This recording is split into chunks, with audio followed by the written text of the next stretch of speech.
Hey everyone, my name is Shaira Gill. Hi guys, my name is Meet. Hello, this is Jasjeet. And this is your friend Nimrat. And today we're going to be talking about our extrasensory perception. So we're the Mindhunters group and we chose this topic. So let's introduce that. Ever wonder when you were a kid, like when you see a magician doing a magic trick and you're like, how do they do it? Is the magic real? So magic tricks are kind of considered into ESP. Let's talk about what is ESP. If I move to the second slide. So according to the Cambridge University, it is known as ability to know things without hearing, touching, seeing, taste, or smell. So these are our 5 traditional senses that we already know. But in ESP, it's believed that there's a 6th sense that our brain is capable of.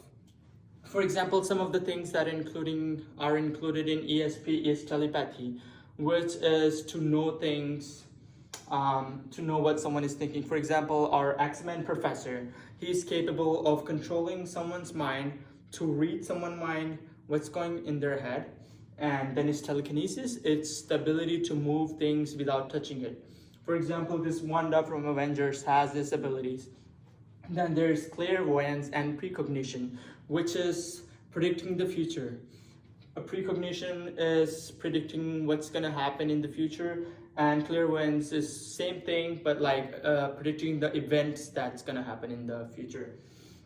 And parapsychology is the study of ESP. Now, for the class safe, we did a survey where we asked some people that do they believe in extrasensory perception. Of course, we had to explain what extrasensory perception is to some people because not everybody knows. And yes, let's see the video. I'm gonna ask you one question. Yeah.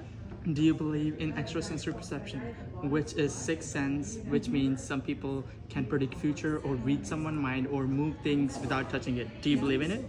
Yeah, maybe some people has those kind of. Okay, some people has this ability. So right, Yes. good answer. And do you have ever seen someone doing it in front of you? No, Not yet. not yet. Okay, in your family? Not yet. Okay. Thank you so much. Yes, I believe in that. I think many people have achieved this power that they can maybe think about the future or maybe have a perception about it.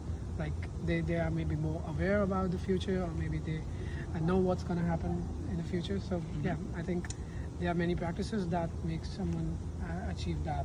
Okay, So- nice. Have you ever experienced yourself or seen someone doing it? I've never seen someone doing it, and neither have I experienced about it. But sometimes I do believe that something has happened, that deja vu feeling.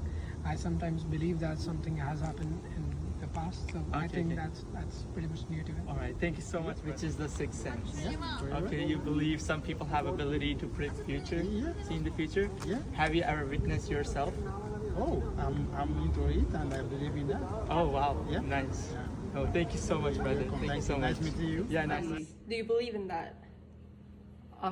Depends. Some people will believe it, some people don't, right? Yeah. What about you? Do you believe in What it? about you? I? Yeah. Yes. I think it believe it. Okay, that's a Okay. that's a yes. Have you ever had an experience? Like, have you ever seen something? No, so far not. Okay. As you guys have seen from the survey that we did on our campus at Kaplan University, there are still a lot of people that believe in extrasensory perception. And just think for a minute, not right now we are at a university. What if we were near some church or some temple? There would be a higher number of people that would believe in this panoramal abilities. And there are some psychologists and some scientists that say that yes, these panoramal abilities exist. You just have to have that level of creativity, the artistic, or you need to reach some meditation level. Then you are able to do the psychic abilities. Hello, I'll be discussing about the key personalities. So the first one is Joseph Banks Rhine. He was a psychologist at the Duke University in back 1930s. He's known for the leading research on extrasensory perception and creating scientific ways to study psychic abilities. The second one is J.V. Presley. He's a renowned writer, like playwright and novelist. He talked about ESP in one of his books named Men and Time. The next is Rupert Sheldrake.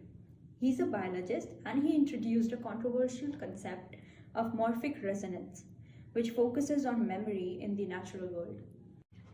Next we have is Wolfgang Metzger. He's considered as the main representative of the Gestalt psychology. He was the first one to introduce the Ganzfeld test, which will be discussed later in our video. So watch the full video to know more about it. Next we have is the Daryl Bem. He is a social psychologist and professor at the Cornell University. He helped in proving the Ganzfeld test. The next is Charles Honorton. He was an American parapsychologist. He collaborated with Daryl Bem in a review.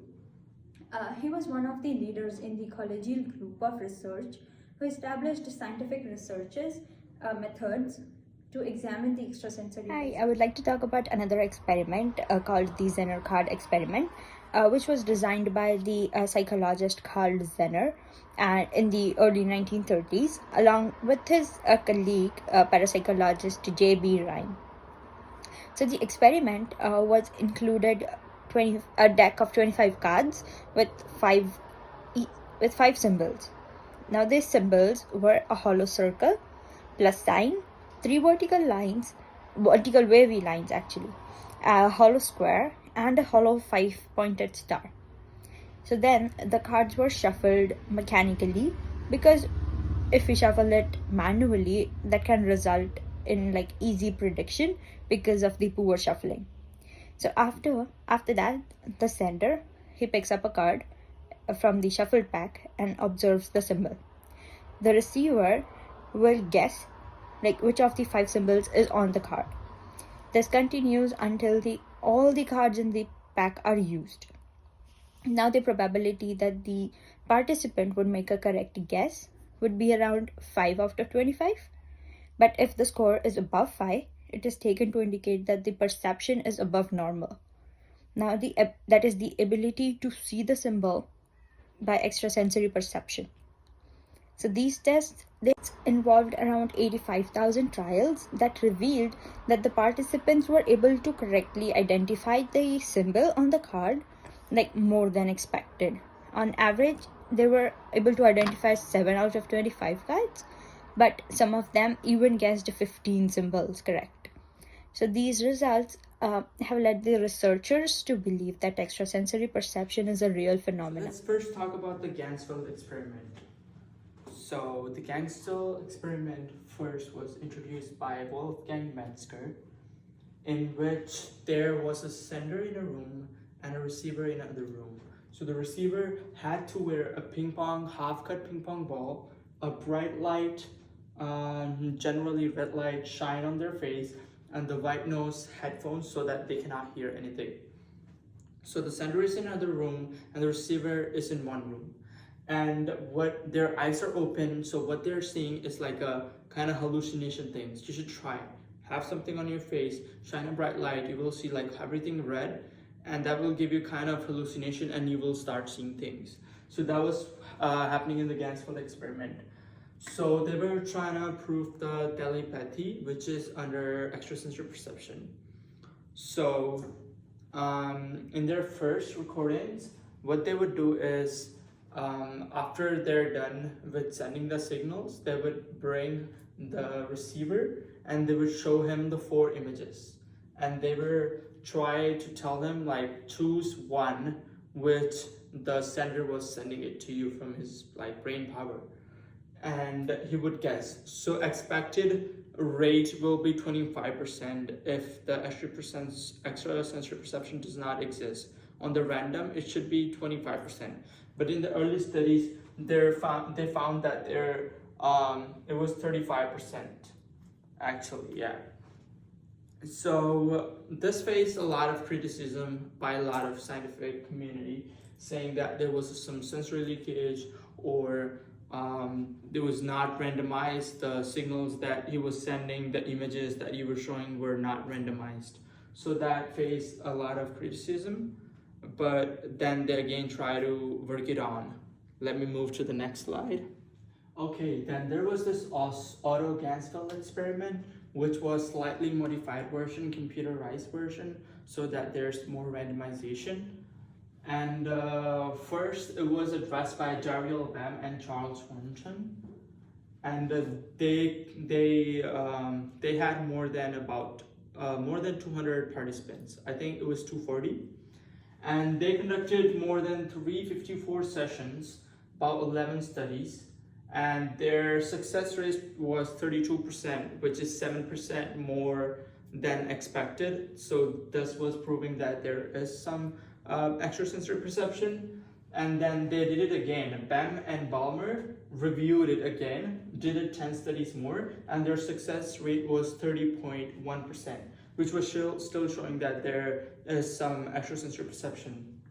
And they also changed some of the procedures, and their results were still showing that it does, the extrasensory perception does exist.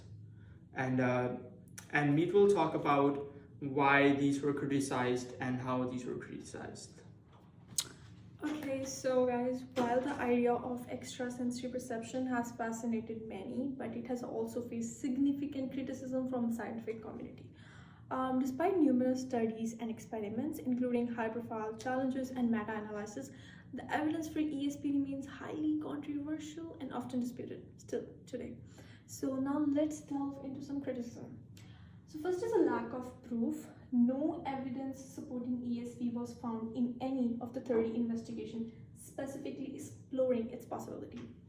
2001, a meta-analysis, the second meta-analysis, showed results less than significant than earlier studies. Then there's the methodological issues.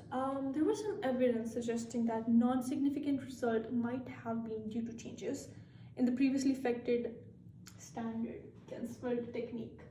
So studies when the standard protocol was followed, the results were meaningful.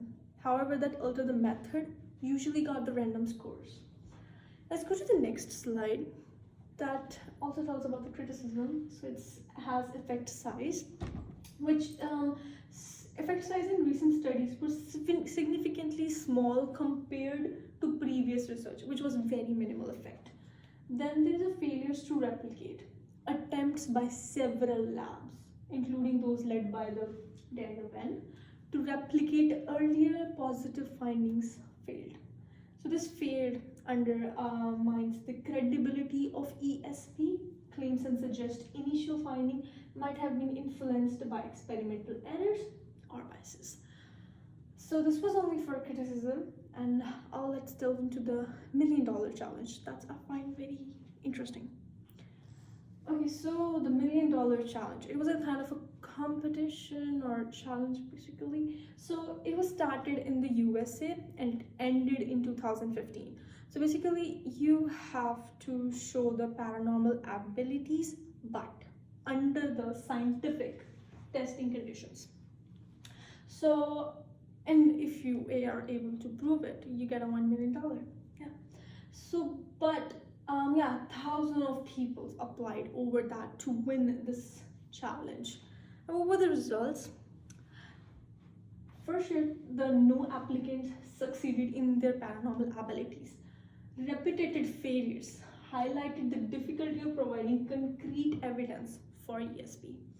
So the challenge's outcomes suggest that ESP claims might be more about perception and belief rather than actual paranormal phenomena. Yeah, that's it. And so far from our research and from our presentation, we have learned that so far there was nobody who was able to prove the extrasensory perception. But why do people actually believe it? Why do people we know that a lot of people believe in extrasensory perception, but so far we haven't had any evidence. So why do people tend to believe in this paranormal beliefs? So let's talk about this. So this was proved in a study by Brankovic, which included about 257 participants, in which she said that the ESP beliefs are kind of like religious belief, where she also highlighted that this goes with the human intellect, like the prefrontal cortex of the brain in humans is able to foresee in the future, and we know something's gonna happen to us. For example, there's some bad things that's gonna happen to us, so we start our brain mediated by fatalism, which is that thinking that this event is supposed to be happen. For example, something happened wrong with me, I failed an exam, so I would satisfy myself by saying that, oh, that was the event that was supposed to happen, I was not able to do anything, I couldn't do anything. So that's how we satisfy ourselves. And this ESP beliefs are about 60% of the US population believes in it, according to this study, and we will have a death anxiety. And to cope with that, either I can go with ESP, extrasensory beliefs, or I can go with religious beliefs, that is that there's an afterlife, the sense of immortality, that I'm not gonna die, this is just a life here, then I'm gonna go to the afterlife where I'm gonna live. Because we cannot handle, a subconscious mind cannot handle that we're just gonna disappear just like that, we're just a dust. So same thing, either you can believe in this, or both. Meet's gonna talk more about this, what happened in this. Okay, yeah, now I'm gonna talk about the principal component analysis. So the PCA was used to identify ESP belief scale underlying structures, evaluate whether the items assist single construct or numerous one. So basically it's a kind of scale which measure the variance or threat of a death. Yep, underlie the variation belief in ESP phenomena. So it's basically the ratio or the percentage in which people believe or they feel or they sense something. So it aids in determining the most important factors that underlie the variation in belief in ESP phenomena. This is basically very brilliant because it could be used in other kinds of investigations as well. So basically, yeah, the scale's undimensionality also make it easier to utilize in investigations, as I told, that seek to link ESP beliefs with other psychology characteristics such as cognitive style or the dread of death. And so there are some numbers now. 38.7% explaining the variance, and 9.82% said that they feel, they sense it, but they haven't went to the direct contact. So yeah, identified undimensional structure explaining 38.7% of the variance, and second component explained 9.82 of the variance related to the sensing event or people without direct contact. So it concluded that one factor solution was appropriate. So it's basically a very important thing. I'm also going to talk about the ESP belief scale in the next slide as well. Here you go. So this is the ESP phenomena focus. So this is like the scale contain elements related to the ordinary scenarios in which individual may ascribe occurrence to the ESP, such as thinking about someone just before they call, or sense that something is wrong with the loved ones even they are not with the direct contact. So it, I guess in every Indian household, everybody would have noticed this thing, that the mother would say, I'm not feeling well about this situation, you shouldn't do it, I'm not feeling right about this. In mostly even Bollywood movies, a mother is actually always targeted about it. But yeah, so they always sense something that is going to happen bad to their loved ones, and but even they are not to their direct contact. This is a kind of a sign of ESP as well. So the scale, yeah, something is wrong with the loved ones even they are not in the direct contact. Okay, so of course this kinds of events get more to the favor of the ESP as well, because this focus on realistic ordinary experience makes the scale more adaptable to general populations and guarantee that it taps into views that are common and meaningful to the majority. So ESP scale was basically created specifically to assess belief in the known of ESP, such as telepathy. Telepathy is to communicate with each other without, without being in direct contact, but talking to each other in the mind. Yeah, so precognition is the ability to precise or predict future events. which is also common in India because we have pundits that always have ability to precise what is going to happen in your future. In the conclusion slide is that ESP is considered a pseudoscience because its experiments cannot be replicated successfully. Many people throughout history, they have claimed that they have some way of proving that ESP is a valid concept, but they have no proof. And whatever way that they say that they have proved that it works, it just cannot be replicated successfully. And ethical issues still prevail, especially on the commercialization of ESP as a subject. Like, for example, these days we have 1 million people who market themselves as psychics or as any practitioner of any of the subcategories of ESP. So the commercialization of ESP, that is where the ethical issues prevail. According to some people, aura readings give them a good experience and a rise in their feeling of well-being. Some people who genuinely believe